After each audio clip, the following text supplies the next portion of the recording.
Assalamualaikum warahmatullahi wabarakatuh. Kami dari kelompok 4 ingin mempresentasikan materi mengenai emerging issue in accounting and auditing.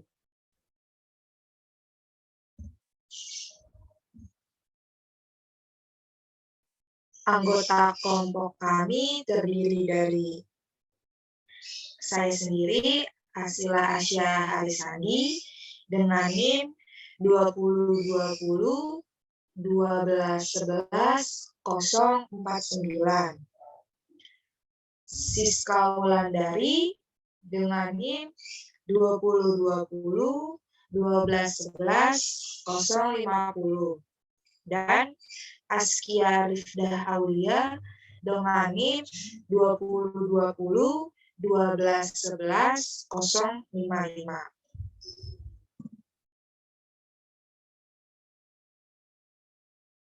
Materi yang pertama akan membahas mengenai current factor influencing accounting and auditing research, regulation, and practice.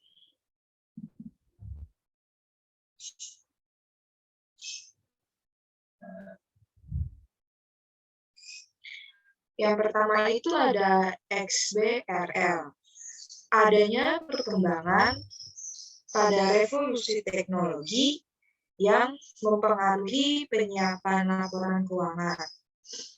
Pada akhir tahun 2008, di US Securities and Exchange Commission atau SEC memerintahkan 500 perusahaan besar di Amerika Serikat untuk mengarsipkan laporan keuangan pada tahun 2009 dengan menggunakan Extensible Business Reporting Language atau XBRL.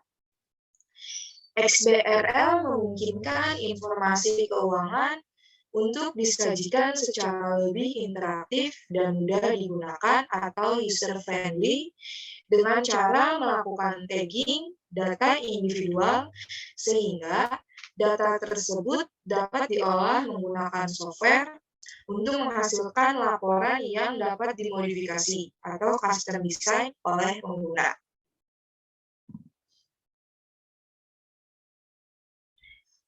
Harapan SEC terhadap XBRL adalah mempercepat analisis data keuangan perusahaan dengan memperluas kelompok pengguna dengan mengurangi tingkat kesalahan. Teknik sekarang yang digunakan untuk mengolah laporan keuangan seringkali berisi kesalahan karena dilakukan secara manual atau menggunakan software yang menghasilkan perkiraan data. Laporan keuangan disimpan dalam database SEC yang dikenal dengan EDGAR, yang bisa diakses via web sehingga lebih menarik untuk para pengguna. HK menunjukkan bahwa perkembangan ini berarti ketersediaan akses data yang lebih besar dan memungkinkan menempatkan manajer perusahaan dalam kehati-hatian yang lebih besar untuk menjelaskan laporan keuangannya.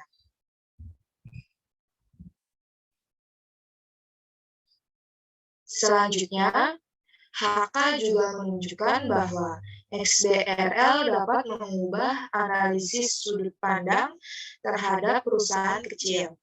Saat ini, analisis keuangan cenderung fokus pada perusahaan besar karena ketersediaan data yang lebih besar dan kepentingan investor yang lebih terhadap perusahaan besar. Para analisis keuangan ini menghasilkan laporan dan informasi yang tersedia bagi investor. Namun, jika ketersediaan data perusahaan kecil tersedia lebih banyak, tidak menutup kemungkinan menarik perhatian analis. Sebagai tambahan, investor pemula percaya diri dengan menggunakan rincian dan komparabilitas data yang lebih besar di antara beberapa perusahaan.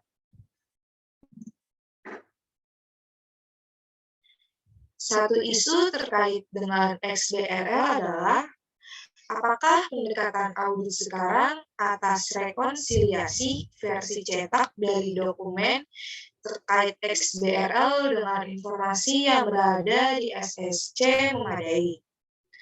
Plumlee dan Plumlee menunjukkan bahwa provisi dari informasi XBRL adalah perpanjangan dari paradigma pelaporan tradisional yang akan mengubah cara penggunaan data keuangan dan non-keuangan. Pergeseran paradigma ini mengharuskan auditor untuk mempertimbangkan pertanyaan yang lebih dalam daripada hanya melakukan rekonsiliasi output.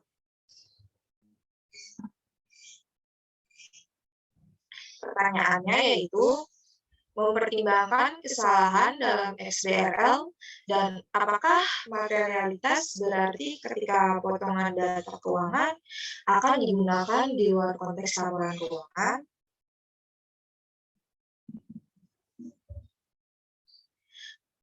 Materialitas secara tradisional dinilai sebagai dampak keputusan pengguna dan panduan kuantitatif yang menunjukkan hal tertentu dipertimbangkan terpisah dan dalam kesatuan dalam proporsi terhadap dasar yang relatif.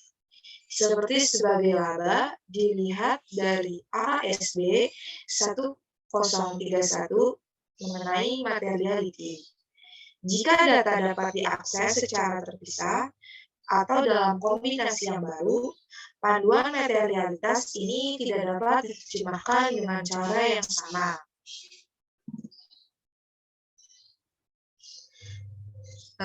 Selanjutnya itu ada efek corporate collapse dan The Sarbanes-Oxley Act tahun 2002.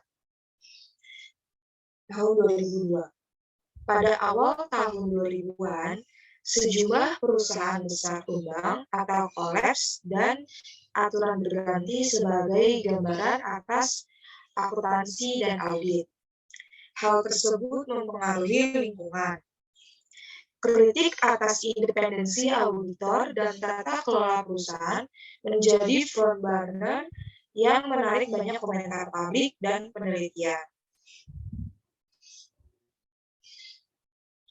Sebagai contoh, di Amerika Serikat, sebelum era Sarbanes-Oxley Act tahun 2002 atau XOX, firma audit saling mereview dengan menggunakan sistem peer review dari American Institute of Certified Public Accountant atau AECPA. Proses dalam sistem ini mengumpulkan informasi pada prosedur pengendalian kualitas firma audit dengan mewawancarai staf dan memeriksa dokumentasi. Fogarty mengkritik proses ini dengan alasan bahwa proses review tidak secara memadai dalam kehati-hatian dan per-review akan tidak mampu mendeteksi kesalahan penting. Hal ini menunjukkan bahwa staf dapat dilatih menjawab pertanyaan per-review dan dokumen yang dihasilkan tidak sebagaimana mestinya.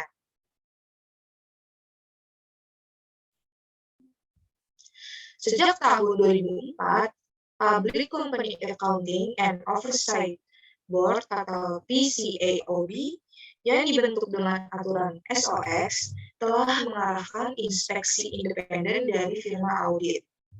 Meskipun demikian, daripada menggunakan kritik peer review AECPA yang mana mengarah pada perubahan aturan, Hillary dan Lennox menyediakan bukti bahwa peer review menyediakan informasi yang dapat dipercaya tentang perbedaan kualitas firma audit.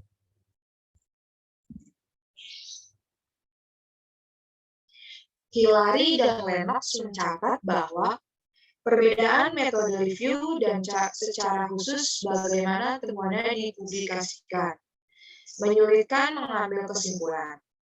Dalam sistem AECPA terlihat bahwa firma yang mereview cenderung tidak melaporkan masalah audit jika mereka tidak dalam kondisi bersaing dengan firma yang direview.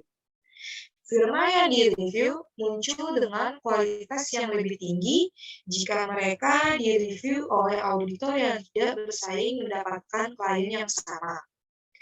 Fakta menunjukkan sulitnya menghilangkan dorongan kepentingan pribadi di bawah sistem pengendalian kualitas yang diatur sendiri.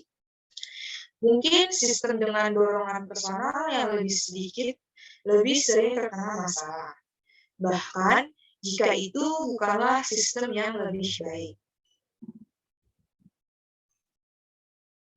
Profesi kunci yang lain dalam XOX adalah batasan pada profesi pada jasa konsultasi tertentu non-audit oleh firma audit kepada klien mereka. Auditor laporan keuangan dilarang memberikan jasa konsultasi kepada klien mereka kecuali terhadap beberapa pengecualian dengan terlebih dahulu melakukan persetujuan dengan komite audit klien. Setelah tumbangnya perusahaan pada awal tahun 2000, firma audit dikritik karena mengkompromikan independensi mereka dengan sangat bergantung pada pendapatan dari jasa konsultasi.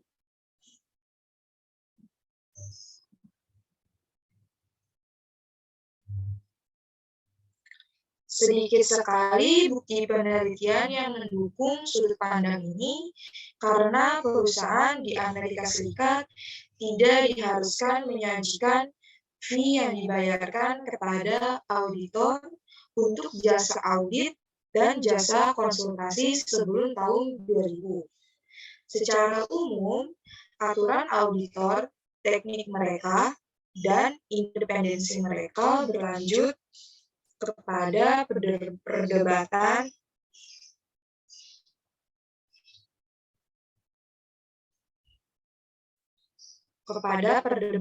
karena aturan mereka dalam membentuk kepercayaan dalam perusahaan dan manajemen. Di masa depan, perdebatan ini akan secara intensif menjadi perubahan yang besar atau shake-up dalam sistem keuangan global. Selanjutnya akan dijelaskan oleh Askia.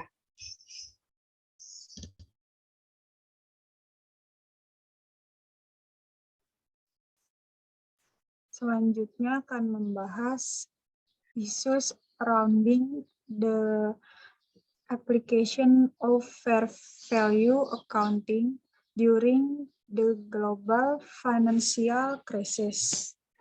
Next.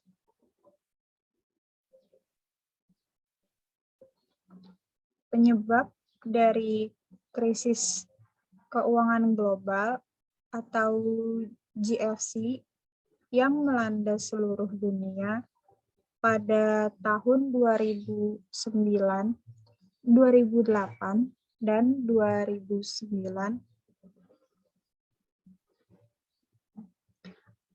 merupakan hal kompleks untuk diperdebatkan.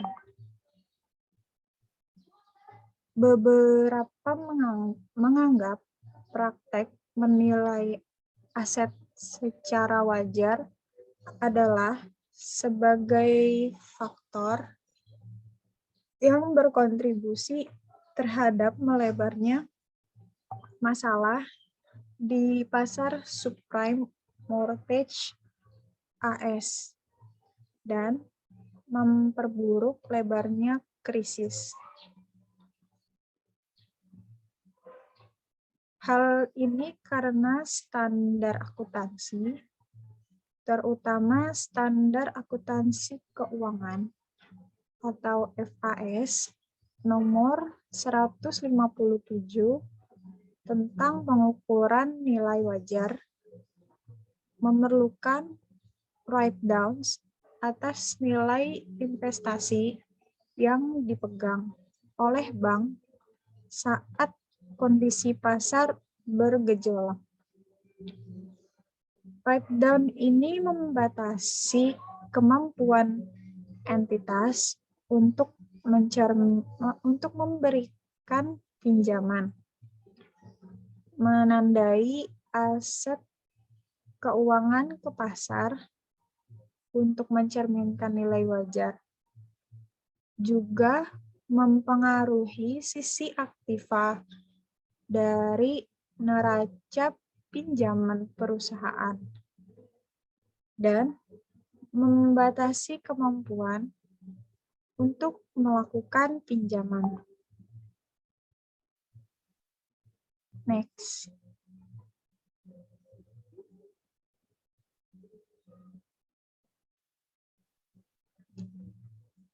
Komisi Bursa Efek Amerika atau SEC menginvestigasi peran nilai wajar saat terjadi krisis dan mengeluarkan laporan pada hari-hari terakhir tahun 2008. SEC diminta untuk menyelidiki peran standar akuntansi seperti FAS 157 atas kegagalan bank yang terjadi pada tahun 2008. Laporan menyimpulkan bahwa kegagalan bank di AS disebabkan oleh kemungkinan kerugian kredit, kualitas aset, dan dalam kasus tertentu mengikis kepercayaan investor dalam pemberi pinjaman, dan tidak hanya disebabkan ketika menandai aset keuangan ke nilai pasar. Pandangan tentang peran akuntansi nilai wajar didukung, termasuk mantan akuntan SEC yaitu Conrad Hewitt dan Lynn Turner, yang memuji akuntansi mark-to-market untuk meningkatkan transparansi, memungkinkan pengguna dari laporan keuangan untuk melihat kondisi sebenarnya atas situasi ekonomi suatu lembaga. Next.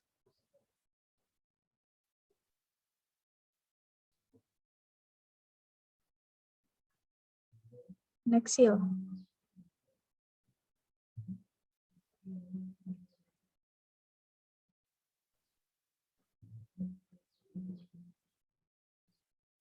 Kayaknya kelewatan.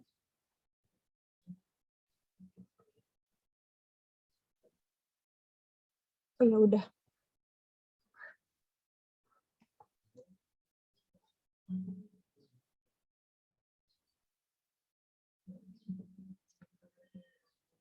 Reaksi dengan standar setter. Pada bulan Oktober tahun 2008, IASB mengubah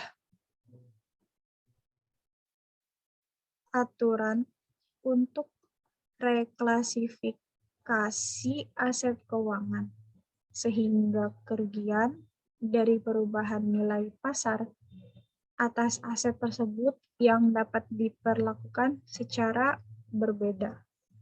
Sebelum perubahan aturan, standar internasional diperlukan seperti kerugian yang akan diambil melalui laporan laba rugi. Setelah perubahan peraturan, aset bisa dipindahkan dalam kondisi tertentu untuk menghindari pengikisan kerugian mark to market ke laporan laba rugi.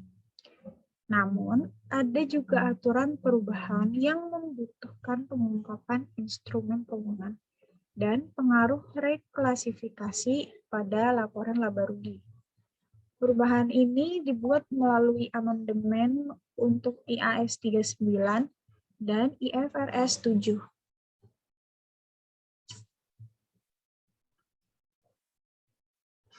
G20 mengadakan pertemuan dan menghasilkan rekomendasi untuk perubahan regulasi pasar keuangan, termasuk standar akuntansi, isu instrumen keuangan, penurunan aset, dan akuntansi untuk item of neraca. IASB dan FASB merespon rekomendasi tersebut.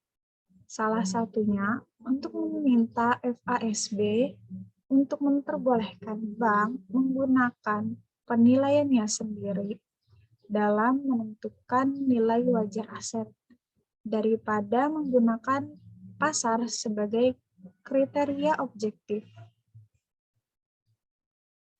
Blandel, Wignall, Atkinson, dan Lee dalam papernya menjelaskan hal-hal yang membuat krisis keuangan global, yaitu yang pertama, kebijakan likuiditas makro global.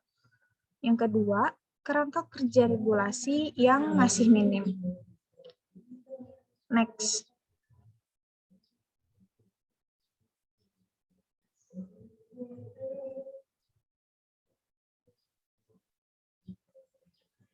Auditor dan krisis keuangan global.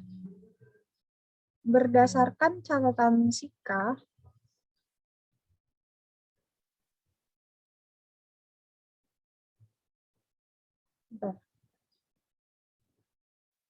sangat sedikit perhatian yang diberikan dalam tekanan peran auditor pada saat krisis.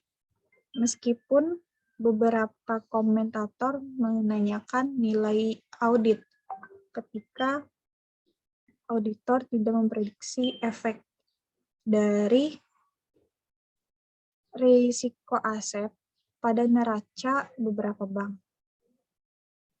Canadian Institute of Chartered Accounts and the Institute of Chartered Accounts di Inggris dan Wallace mengeluarkan publikasi yang menekankan risiko yang dialami auditor ketika menilai nilai aset dan mempertimbangkan jasa perencanaan manajemen untuk memitigasi risiko berkesinambungan dan isu likuiditas selama resesi antisipasi. Publikasi ini juga menegaskan pentingnya standar etis ketika menghadapi tekanan dari manajemen untuk menghindari pengakuan yang tidak diinginkan atau write-down.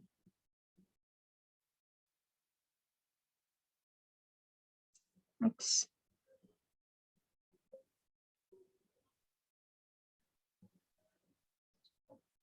Possible directions in the future international accounting standard setting arrangement. Next.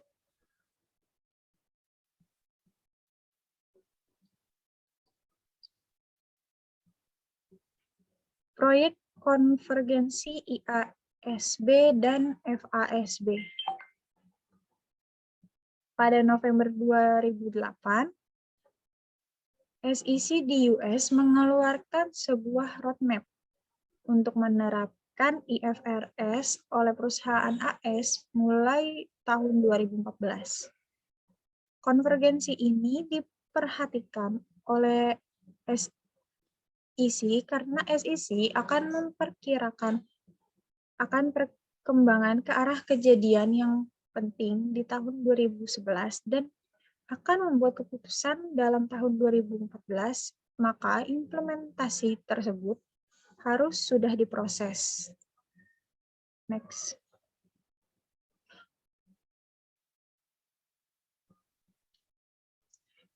Kejadian penting tersebut berhubungan dengan yang pertama, perbaikan dalam standar akuntansi. Yang kedua, akuntabilitas dan membiayai IASC. Ketiga, perbaikan dalam kemampuan untuk menggunakan data pelaporan IFRS. Keempat, mengadakan pendidikan dan pelatihan yang berhubungan dengan IFRS. Kelima, dibatasi untuk segera menggunakan IFRS, di mana hal ini akan mempertinggi komparabilitas untuk investor US. Keenam, mengantisipasi pemilihan waktu pembuatan peraturan mendatang oleh komisi. Dan yang ketujuh, mengimplementasikan perintah menggunakan IFRS oleh issuers.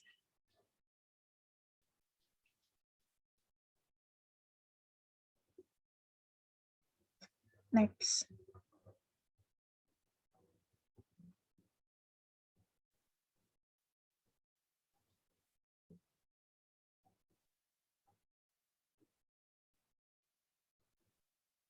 Masalah dalam konvergensi IFRS GAAP. Meskipun adanya roadmap, belum diketahui secara pasti bahwa negara-negara bersatu akan mengadopsi IFRS. Pimpinan SIC Maris Capiro baru-baru ini mengatakan bahwa dia tidak akan merasa terikat oleh roadmap tersebut. Dia menambahkan bahwa ada beberapa kekhawatiran tentang standar IFRS umum dan tidak siap untuk mendelegasikan pengaturan standar atau tanggung jawab pengawasan IASB. Seorang anggota Dewan Akuntansi Perusahaan Pengawasan Publik atau PCAOB di Amerika Serikat, Charles Niemeyer, juga mengkritik tujuan konvergensi. Perhatian utamanya adalah bahwa beralih ke IFRS akan membiarkan US dengan aturan yang lebih sulit untuk ditegakkan. Ia juga mengklaim bahwa IFRS tidak lebih principle-based dari US GAAP, hanya lebih mudah, dan untuk itu telah ada sedikit waktu untuk melakukan koreksi rinci dan penambahan. Next.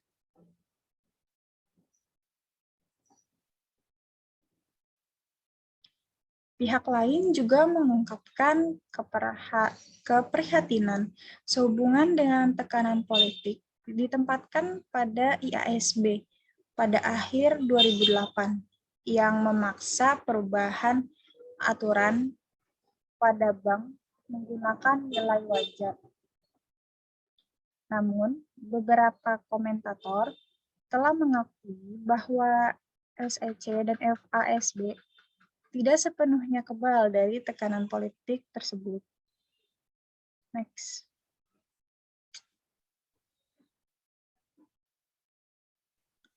Standar auditing internasional.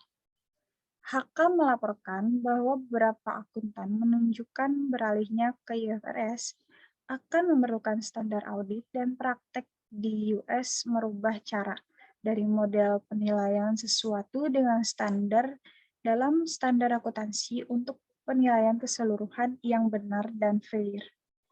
Pendekatan audit memiliki implikasi penting bagi penerapan standar akuntansi principle-based dalam IFRS karena pendekatan yang ada sebelumnya berfokus pada penegakan aturan daripada prinsip.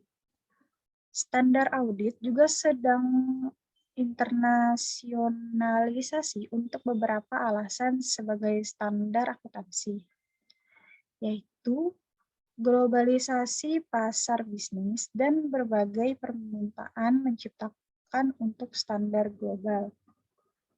Next.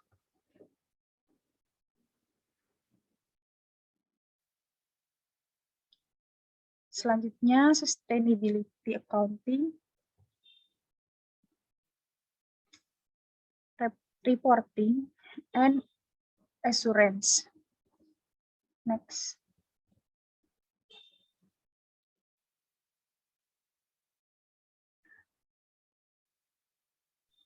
Akuntansi ketahanan dan pelaporan merupakan bagian dari akuntansi sosial. Gray, Owen, dan Adams menyatakan akuntansi sosial sebagai kombinasi akuntansi untuk hal yang berbeda, pada media berbeda, untuk pengguna yang berbeda, dan untuk tujuan yang berbeda. Dengan kata lain, melampaui pengukuran keuangan dari kejadian ekonomi dan pelaporan untuk kelompok pengguna tertentu.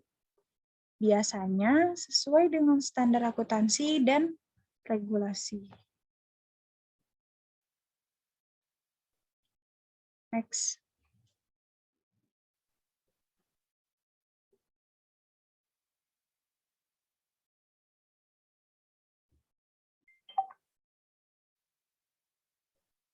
Akuntansi sosial dan pelaporannya bertujuan untuk mengamati dan menyerap isu-isu yang tidak dicakup oleh fungsi akuntansi tradisional menjadi bentuk yang dapat digunakan untuk pengambilan keputusan oleh individu. Tidak harus secara langsung atau hanya terkait dengan keberhasilan keuangan entitas. Akuntansi sosial dapat termasuk kategori 4 dan 5 dari asumsi ontologis. Penelitian akuntansi sosial sering mengadopsi pendekatan penelitian naturalistik, menggunakan studi kasus dan wawancara untuk memahami bagaimana akuntansi secara sosial dibangun. Next.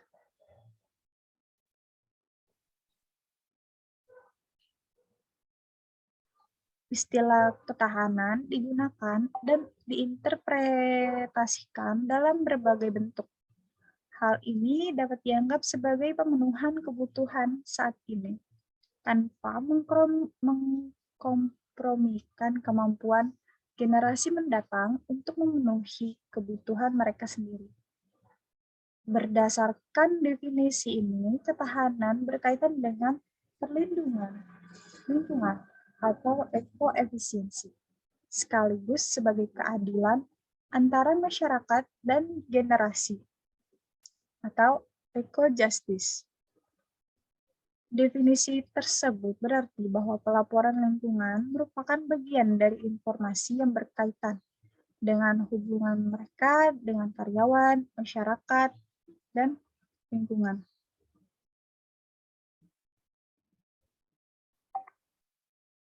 Next.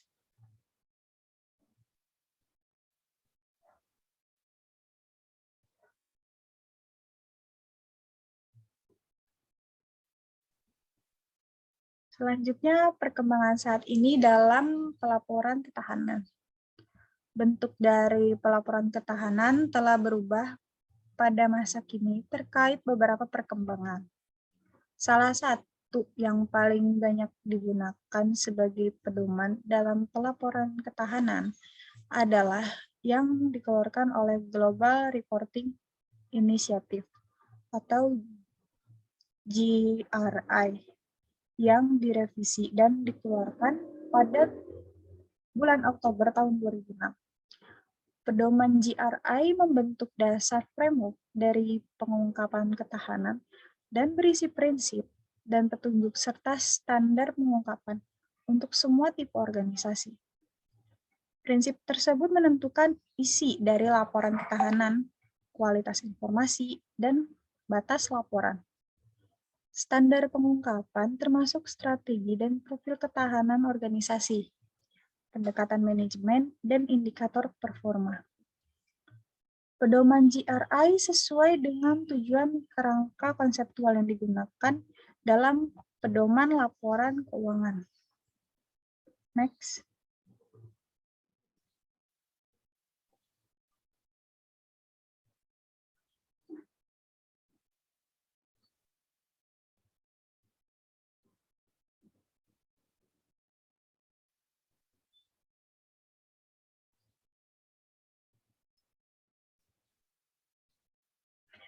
Perusahaan yang mengadopsi pedoman GRI dapat mendaftarkan laporannya dengan GRI, dan pada bulan Maret tahun 2009, hampir 1.000 laporan untuk tahun 2008 telah terdaftar.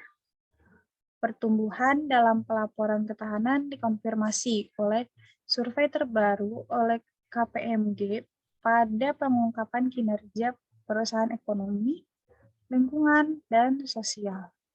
Survei menemukan bahwa lebih dari 90% dari 250 perusahaan mempublikasikan ketahanan atau tanggung jawab perusahaan. KPMG juga melaporkan bahwa 70% dari pelaporan perusahaan di seluruh dunia menggunakan pedoman GRI. Mungkin karena kredibilitas dari standar dan adanya keuntungan yang diperoleh dari penggunaan standar operasi mereka secara konsisten. Perusahaan juga melaporkan data dampak dari ketahanan pada supply chain perusahaan. Next.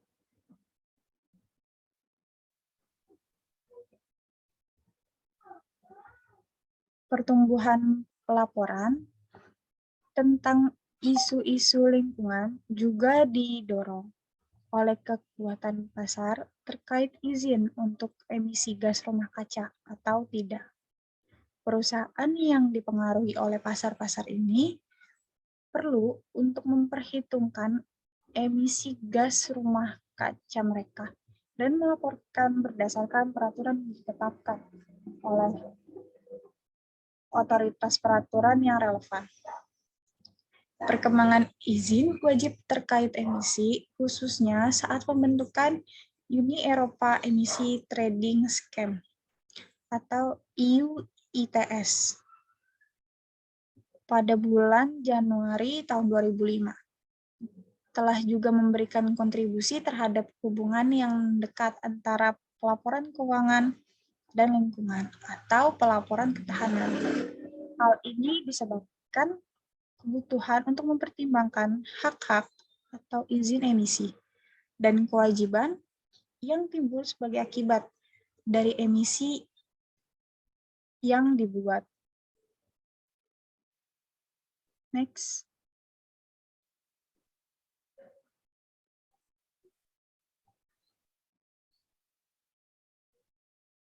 ETS UE bukan pasar karbon pertama yang didirikan, tetapi adalah yang terbesar dengan perdagangan tahunan yang diizinkan sebesar 50 miliar US dolar pada tahun 2007. Dalam periode sebelum pengenalan Uni Eropa ITS, International Financial Pelaporan Komite Interpretasi atau IFRIC, suatu badan pendukung IASB, merilis sebuah dokumen resep perlakuan akuntansi yang dapat diterima untuk hak-hak emisi.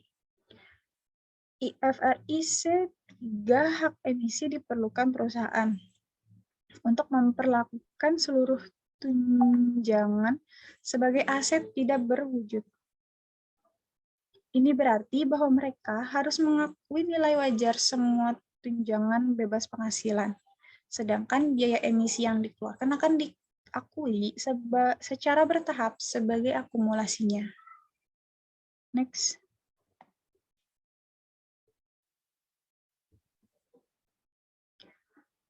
Kok menjelaskan respon terhadap dokumen sebagai kemarahan publik, dan itu ditarik pada bulan Juni 2005.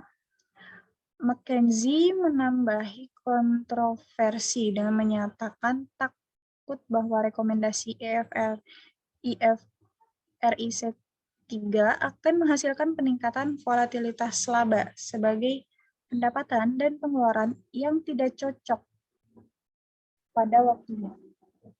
McKinsey berpendapat bahwa perusahaan lebih memilih untuk memperlakukan hak emisi sebagai instrumen keuangan dan menerapkan akuntansi lindung nilai berdasarkan IAS 39. Hal ini akan memungkinkan perusahaan untuk kemudian menghapus tunjangan dan emisi terkait, menghapus karbon dari neraca. Next.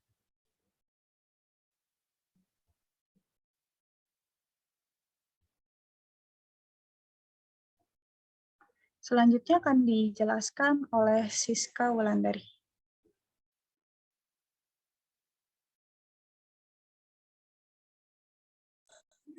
Baik, sebuah laporan oleh PricewaterhouseCoopers dan Asosiasi Perdagangan Emisi Internasional atau IATA menunjukkan sedikit dukungan untuk metode akuntansi IFRIC 3 serta variasi substansi dalam akuntansi untuk hak emisi. Survei mereka menunjukkan bahwa 6 metode utama dalam menghitung hak emisi saat ini digunakan di perusahaan-perusahaan Eropa, dengan kewajiban diakui sebesar nilai tercatat tunjangan yang telah diberikan atau dibeli dengan saldo pada harga pasar yang berlaku. Next.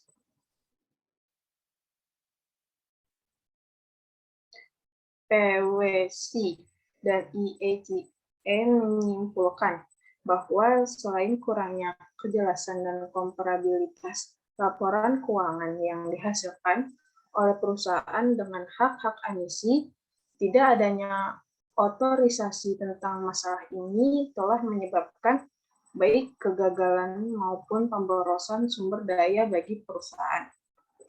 Selain itu,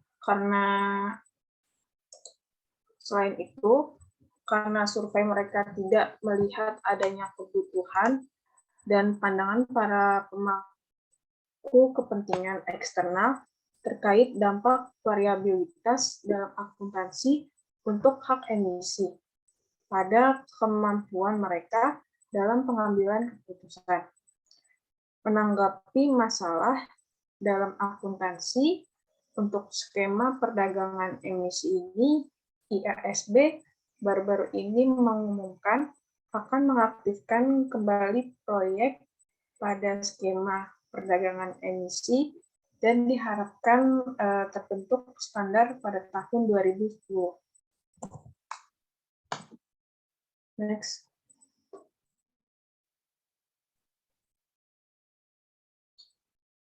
Perubahan iklim dan keberlanjutan masalah juga mempengaruhi pelaporan keuangan tradisional terkait keputusan tentang penurunan nilai aktiva dan pengungkapan risiko. Perubahan iklim dapat menimbulkan ancaman fisik untuk nilai aset. Misalnya, dataran rendah pantai dapat meningkatkan risiko banjir.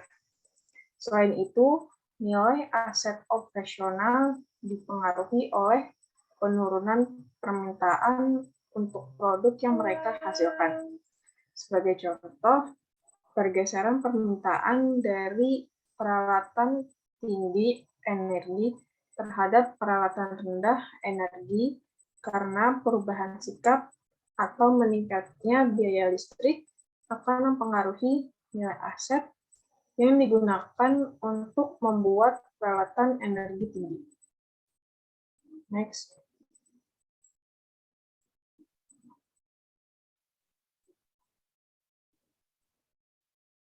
Selanjutnya, perusahaan asuransi di Amerika Serikat sekarang harus mengungkapkan kepada regulator asuransi bagaimana perubahan iklim akan mempengaruhi bisnis mereka. Dan dengan implikasi aset mereka, peraturan tersebut mewajibkan perusahaan asuransi untuk membuat laporan risiko iklim yang membahas risiko klaim yang lebih tinggi dari klien mereka karena peristiwa cuaca ekstrim.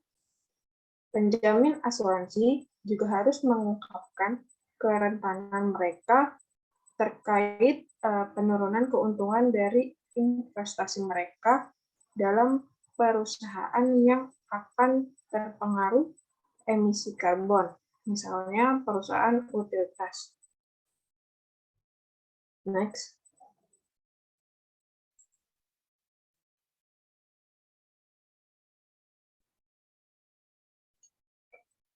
Meskipun laporan risiko iklim yang kini dibutuhkan perusahaan asuransi bukan merupakan bagian dari peraturan akuntansi, mereka adalah bukti dari kecenderungan investor dan pemangku kepentingan lainnya dalam menuntut informasi yang lebih baik tentang bagaimana perubahan iklim akan mempengaruhi keuntungan perusahaan.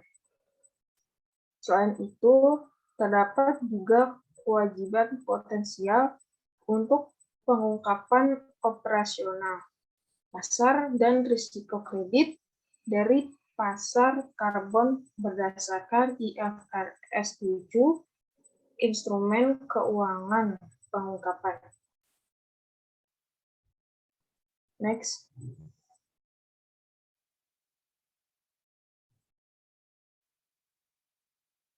Kecenderungan dalam keyakinan pelaporan keberlanjutan. Sebuah unsur penting dari kegunaan laporan keuangan perusahaan adalah keyakinan yang independen atas laporan. Keyakinan yang independen memberikan kepercayaan kepada pemegang kepentingan tentang kredibilitas, relevansi, dan keandalan atas laporan. Perbedaan antara audit dengan review adalah tingkat keyakinan yang diberikan oleh auditor terkait keandalan informasi yang diberikan perusahaan. Hal ini ditentukan oleh sifat dan jangkauan dari prosedur yang dilakukan oleh auditor. Hasil dari prosedur dan objektivitas bukti yang diperoleh, audit memberikan tingkat keyakinan yang memadai dan review memberikan tingkat keyakinan yang terbatas. Beberapa perusahaan mencari keyakinan atas laporan keberlanjutan mereka. Next.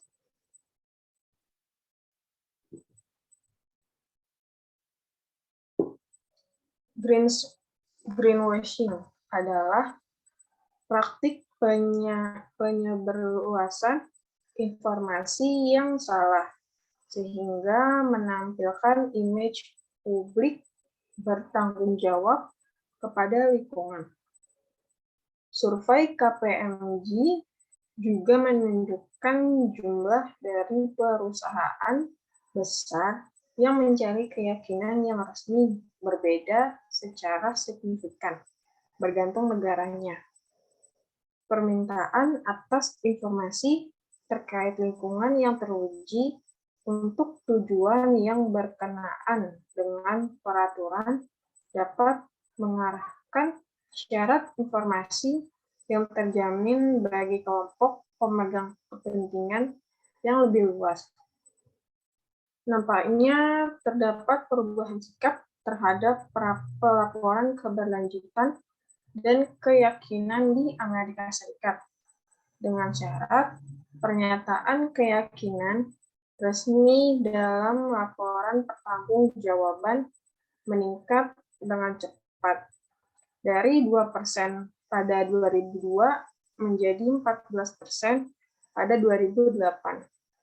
Perubahan ini dapat disebabkan karena berakhirnya era pemerintahan Bush dan kegiatan kelompok pelobi seperti CARES yang berbasis di Boston, salah satu pendiri Global Reporting Initiative. Next.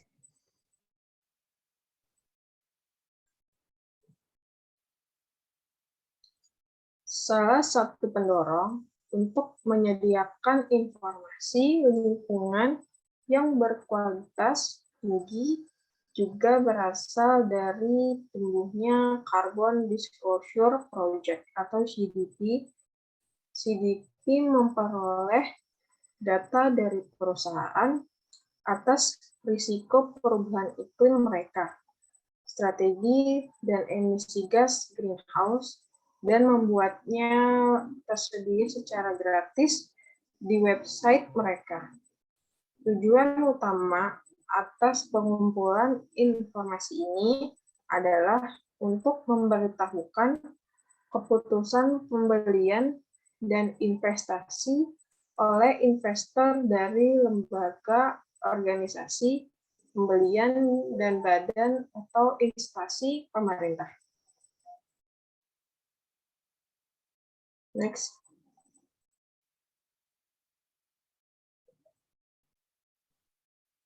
Mengapa mencari keyakinan atas laporan keberlanjutan?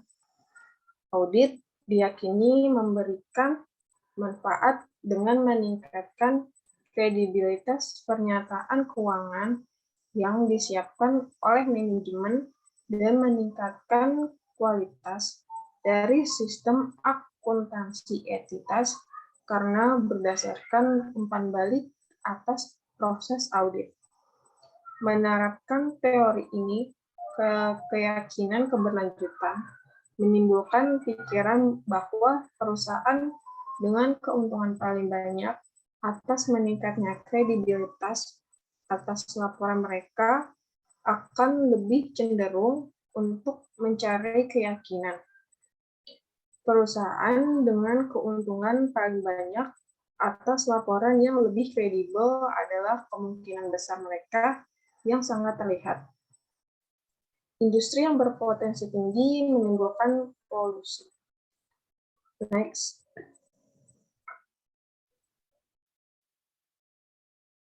Standar keyakinan keberlanjutan. Terdapat pedoman yang berkualitas atas perjanjian keyakinan dalam laporan keberlanjutan dan informasi emisi karbon. ISAE 3000 Assurance Engagement Other than Audit or Reviews of Historical Financial Information diterbitkan oleh IAASB menyediakan beberapa pedoman umum namun tidak langsung menuju pada isu yang spesifik, sehingga dapat diterapkan secara tidak konsisten oleh pemberian keyakinan. AA 1000 AS memberikan pedoman keyakinan laporan keberlanjutan yang mengevaluasi ketaatan entitas kepada AA 1000, accounting ability participants, dan kualitas atas informasi yang diungkap kepada publik atas kinerja keberlanjutan. Next.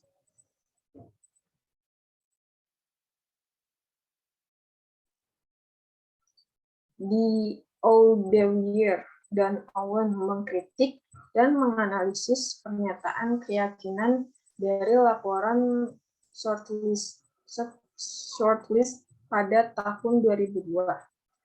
Association of Chartered Certified Accountant atau ICCA Inggris dan skema penghargaan pelaporan berkelanjutan Eropa, mereka melaporkan bahwa mereka ragu atas independensi dari pembentukan keyakinan dan juga terdapat juga kendali manajemen dalam tingkat yang besar atas proses terbentuknya keyakinan.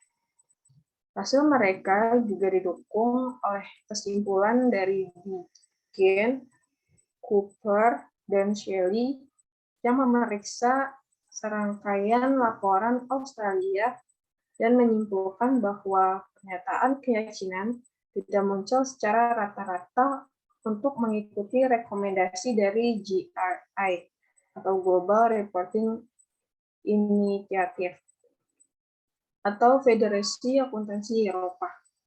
IAASB bermaksud untuk menerbitkan pedoman, mungkin dalam bentuk ESII baru untuk meningkatkan konsistensi pendekatan keyakinan laporan keberlanjutan dan untuk memberikan bantuan bagi auditor. Laporan keuangan ketika mempertimbangkan carrying value atas hak emisi perdagangan. Next. Lalu materi selanjutnya adalah other non-financial accounting and reporting issue. Next.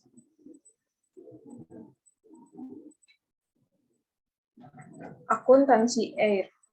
Akuntansi air saat ini sedang dikembangkan oleh Dewan Standar Akuntansi Air atau WASB di Australia.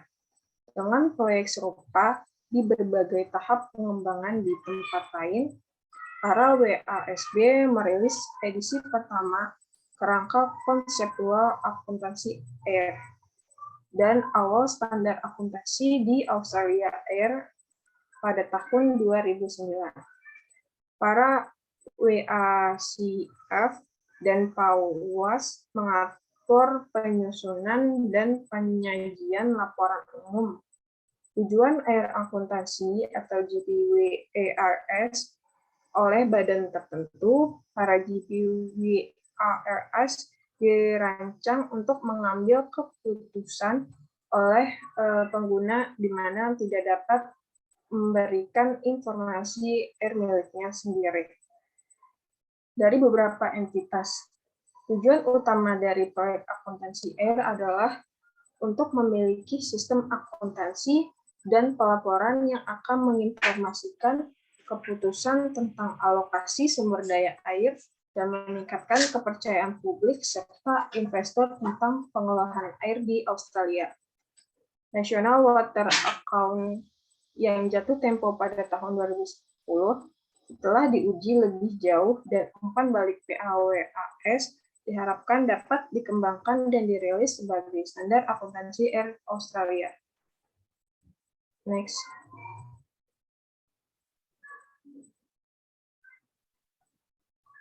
Tujuan WASB tentang pengembangan standar akuntansi air dan prosedur untuk memfasilitasi dalam pengambilan keputusan oleh berbagai pengguna yang peduli tentang distribusi, sumber manajemen, dan penggunaan air adalah sama dengan tujuan penyusun standar akuntansi keuangan. WASB telah menggunakan kerangka konseptual akuntansi keuangan dan proses peraturan standar untuk mendukung pengembangan akuntansi air. WACF didasarkan pada model standar akuntansi keuangan dan berkaitan dengan tujuan dan isi laporan akuntansi air. WACF mengatur tujuan laporan akuntansi air, tujuan entitas pelaporan, karakteristik kualitatif dari informasi yang dilaporkan, unsur-unsur dari laporan ketika elemennya diakui dalam tujuan umum laporan akuntansi air, dan bagaimana mengukurnya, serta pengungkapan keputusan dan jaminan. Next.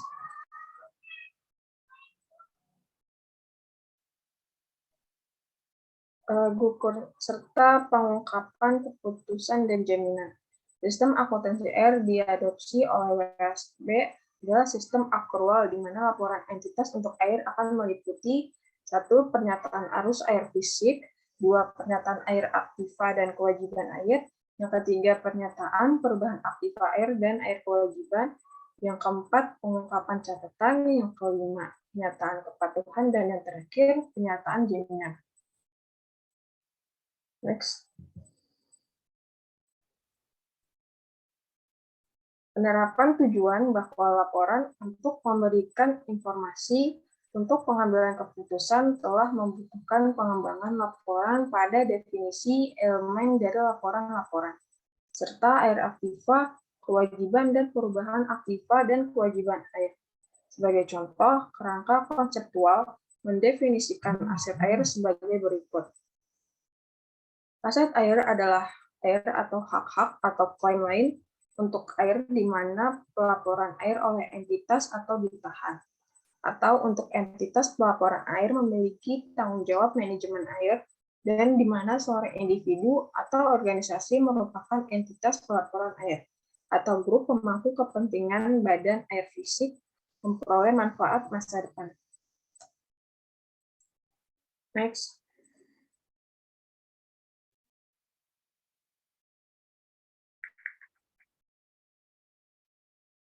Selanjutnya akan dibacakan oleh Ashila.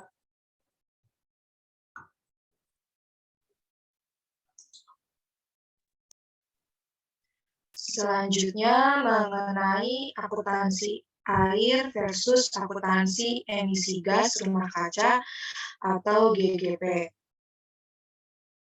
Satu perbedaan kunci antara standar akuntansi air dan standar GGP adalah penekanan yang sebelumnya atas akuntansi untuk saham dan arus air yang menggunakan proses aktual.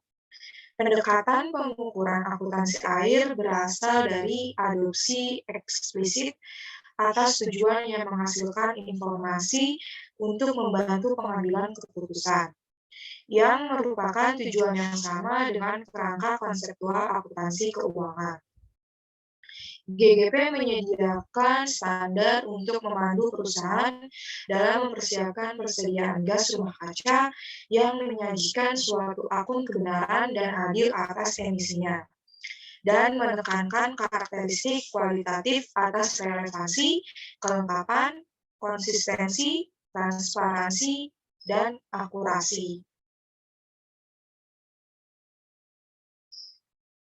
Namun, standar GGP dirancang untuk membantu perusahaan dalam mengukur dan melaporkan keputusan, bukan untuk memastikan bahwa semua informasi yang diperlukan oleh stakeholder eksternal dalam pengambilan keputusan mereka disediakan dalam bentuk yang mereka inginkan.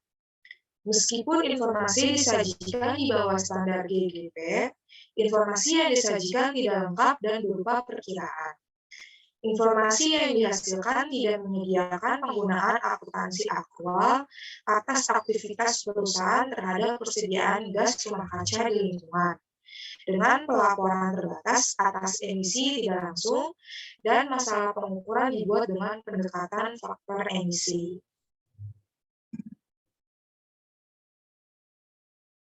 Beberapa isu yang timbul dari pendekatan faktor emisi dalam standar GGP berkaitan dengan pemilihan dan penerapan faktor emisi dan kualitas data kegiatan. Penerimaan faktor emisi sebagai alat pengukuran yang valid berarti bahwa standar GGP tidak mengizinkan pembuat keputusan untuk memiliki tingkat kepercayaan di laporan informasi GHG bahwa standar akuntansi air yang bertujuan untuk menyediakan. Mereka juga mengangkat isu-isu yang berbeda untuk auditor. Gerakan menuju sistem akuntansi yang terintegrasi penuh secara aktual untuk emisi gas rumah kaca akan memberikan kesempatan bagi auditor untuk membuat sedemikian opini. Namun, meskipun keterbatasan standar GGP dan upaya lain untuk mengukur emisi gas rumah kaca, sistem ini berarti bahwa untuk pertama kalinya dalam sejarah terdapat perusahaan yang melaporkan data emisi gas rumah kaca. Para GGP dan standar akuntansi air, yang keduanya adalah hasil bukti atas tekanan oleh pemerintah untuk memperoleh data pada sumber daya yang langka, selain yang tradisional ditangkap oleh sistem akuntansi keuangan. Dengan demikian, mereka menunjuk ke yang lebih luas dan mungkin akhirnya lebih penting masa depan akuntansi di abad 21 dan seterusnya.